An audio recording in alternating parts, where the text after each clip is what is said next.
Oh, it's on there. Yeah, I mean, he's kind of like doing whatever he's doing right now, so we can't really see. But yeah, these really stress me out. I'm a shy person. I'm a shy person. Don't be shy now. Okay, I'll put on a break. Put on your artist persona.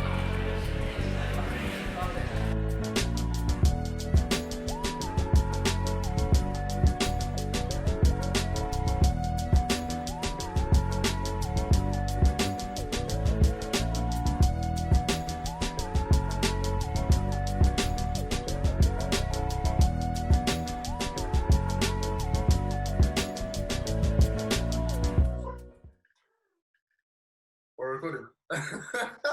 Welcome to the CSM show. Now we have our second guest, Rumi Agusto. She's a BA Fine Art XD graduate. There's so much I can say about her, but you know what? I'll just let her introduce herself to the audience. Rumi, take it away. Hi, I'm Rumi Agusto, like Dami just introduced, and I am a graduate from BA Fine Arts XD pathway, like Dami just introduced.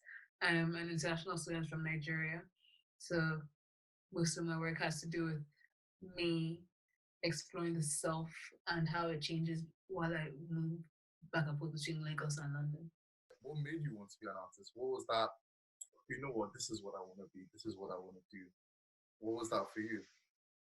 I didn't have just one moment. I just had lots of moments where I was like, oh, I could be an artist, and then it'll like go back into the background, and then it'll come back, and then it'll go back. So I remember in 2013, I went to the Royal Academy Summer Exhibition, and I saw Grayson Perry's work. I can't remember the title right now, but it's one of his tapestries. And I was just like, this is so cool. It's like a comic book strip on tapestry. And it's just like so random and so fascinating that I could be an artist, I could do this and make meaning out of things that people don't see meaning in. And it was just very fascinating. And so when I was applying to university, the Nigerian in me wasn't ready to admit that I wanted to be an artist. So I was still looking to like maybe go to the US and double major. But my dad told me to just do what I know how to do. Because I started mentioning degrees that I wasn't qualified to study, like neuroscience. So he was like, just go and do arts. Like, I believe in you, just do it. Nice. And it's nice to see that family support as well. And so now, okay, this is, you're interested in art. This is fascinating. How can I explore this going forward? And you decide to come to St. Martin's and to come to art school. So kind of why St. Martin's, why art school, and what were you hoping for by being in that space? Pray for me to burp.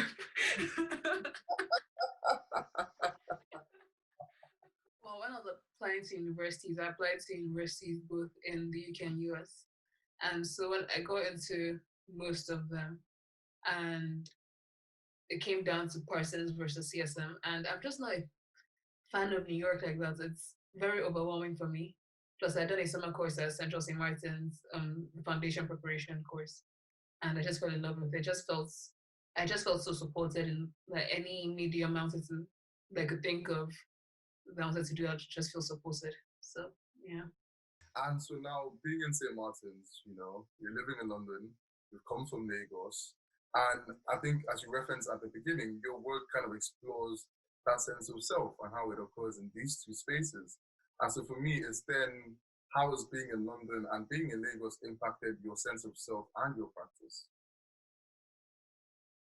Well, it's being in Lagos and London has impacted my sense of self in that I realized that I have two two ways of dealing with the space. So in my dissertation, I wrote about how the categories that you're defined by in a society really changes when you travel that frequently between spaces. Because in Nigeria, you're identified by your age, your gender, your tribe, your religion. Those are the primary things that people need to know about you to like gauge who you are. But when you come to England, tribe and religion are less important, and it's then about race. So you become black, and it's really all about navigating that. And it's a big culture shock, and it becomes. I think so many artists look at it because it's such a fascinating thing. And so then I think in terms of moving away from the idea then, but being in that position where oh my god, this lockdown is happening mentally for you, like in terms of just working in that period, working away from the studio, working away from all those resources. What was that like? I think it was fine for me personally because my works are generally small scale in the first place. I don't work in the studio anyway. I usually work in my room. So it was about me having a change of space to my cousin's where I'm staying now, and like the lighting is different. I don't have my lamp. The light's coming from a different angle. So all of a sudden, usually I work with my lamp, and I could work at 11 p.m. to like 4 a.m. But I had to like change my schedule and start working during the day because I needed the sun. And the overhead lights, they wouldn't let me see my work if I do this at night and things like that. So it's more about like shifting my schedule around, which is harder than it sounds when you're not. So looking at the pieces, the works you created for it, I think for me, I really wanted to know the thematic references in them.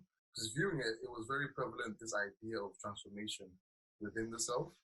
And so it'd be interesting for you to kind of unpack that within the pieces. And what were you trying to say in them? What were the references there? Well, for my graduate body of work, like I said, it's about reconfiguring the human form and just being alien, constantly an alien. So I had this saying in my artist statement that I became an alien in two lands. Where if I went to Nigeria, I was westernized, and if I was in England, I was Nigerian. So it was just about constantly being an alien. So I decided to actually make aliens, like cultural aliens. So the portraits of the hybrids, like for example, the blinded, the regent, so many of them, it was about combining something I understood as integral to like my Nigerian understanding of self and with my self portraits. So for example, Agama has an Agama lizard replacing my tongue. And an Agama lizard is just one of those reptiles that you see around Lagos like all the time that I don't really think about. And it's funny because you don't notice that it's so important to you until you leave and you come back and you're like, oh, we haven't seen you in a while. Okay. Like, so it was all those kind of references, and even like carries on your head was a very religious one for me because it combines like the traditional like Bantu knots like hairstyle with the shape of the archbishop's hats from the Catholic religion, and it was about how, especially in Nigeria, they really try to synthesize Western religion and traditional cultures, but sometimes it's not synthesized. It's just like a big like erasure, Yeah. and it just happens in different ways. So it's just looking at all those different ways that were alien, and I also argue that I was alien and I was a hybrid of things before I left Nigeria in the first place because I grew up consuming American media, and we also have colonialism, so there's some inherently British things in Nigerian culture, and it's just all of us are hybrids even if we don't know it. It's interesting to see the way in which that distance from Lagos, now you're going, you're coming, you're going, you're coming, and you start noticing all these little things, that things that you wouldn't normally think about when you're just there. And they then become like the cultural standpoints you hold on to, you reflect from. That you're kind of like, oh wow, like you said, I haven't seen you in a while. And it almost becomes like terms of familiarity now. I think that you said it gets you to that, okay, I am back in Lagos. This is where I am. And for me, it's then interesting because you kind of pull together, these different symbols, different mediums together. And for me, it's then thinking of, when you referenced it earlier, you paint in your room, you're nobody away from the studio, you're nobody in your room space, your own personal space. And so for me, then it becomes interesting to understand what that creative process is like for you. How does that exist? What is your creative process? It's like a eureka moment a lot of the time. It's like a nice bulb thing because it's not that I'm like, okay, I'm working on this and let's research all the things and make a very conscious decision on how everything's going to happen. It's like I'll do all the research, but then I'll just be sitting down one day listening to something, be watching TV, and then the image just flash in my head. Like I need to paint someone with an agama lizard's tail as their tongue. Like it just needs to happen. So yeah, it's You have it so. it's not in my control. I think you're It's just I think it's back now. I think it was for me as well. But yeah, that's interesting. I think because it's just even just imagining how what would it be like if I'm sitting down and watching this thing. I'm just sort of like, okay, you know what? Yeah, I wanna combine a lizard on my face. That's what this is gonna Yeah, be. it's necessary for me to move on in life right now. That's good too. And it's so easy to then see how we just translate because honestly, it's really beautiful. I think looking at the pieces, looking at the works, the way in which your mind translates culture is really fascinating to see. And it's really fascinating to see these different ways of intersecting different cultures and intersecting the relationship it has on such a on micro level in you, but then into a wider conversation of that relationship that's there. And so we've kind of spoken about, you before CSM, you in this lockdown period creating these works, these beautiful pieces. And so now, as we kind of referenced earlier, it's your degree show time. You're leaving CSM, you're taking a step away from that into something new. And so reflecting on it, looking back over these moments in these years, what was your experience like? Well, at Central St. Martin's, like my university experience, it was really independent. I think that was the word I'll use. Like each year was very different. Like the years were independent from each other. The workload was independent. Like in my first year, I spent a lot of time doing lots of research and networking and going to private views for exhibitions and meeting Nigerian curators and doing research about the things I ended up making my final body work about. I used to go to like lectures at SOAS. Like I was very honest for a first year student.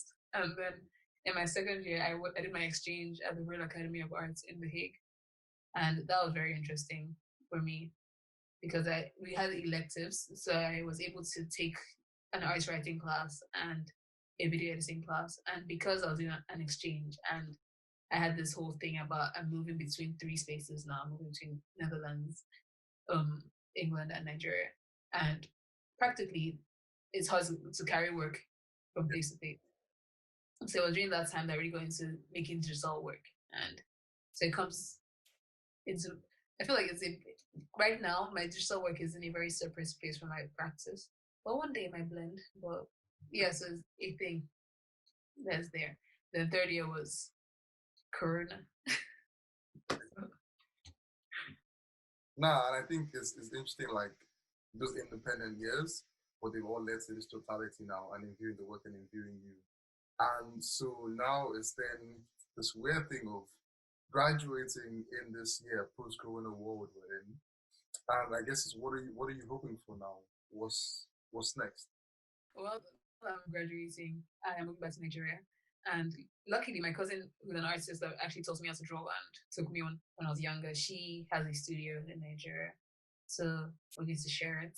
And this is my first time really making work without caring about grades. And really just doing whatever I want. So I'm very excited to see what that looks like because I don't know what it looks like. So I've been in education like for most of my life. So yeah, it's exciting and just I want to participate in specific shows and just explore Lagos a bit. I feel like I haven't been really involved in the Lagos art scene before, so I'm excited. Nah, and it's like you said, it's them moving away. I think something Sandra referenced to me was moving away from this institution now and just being in of yourself. And it's then interesting to see how that's gonna be for you. And yeah, sounds exciting. And I think so, it's really interesting that a thread today has been the self. And so for me, it's then this is this version of Bumi. And now imagine you were able to meet the version of Bumi right before she came to CSM. What would you tell her?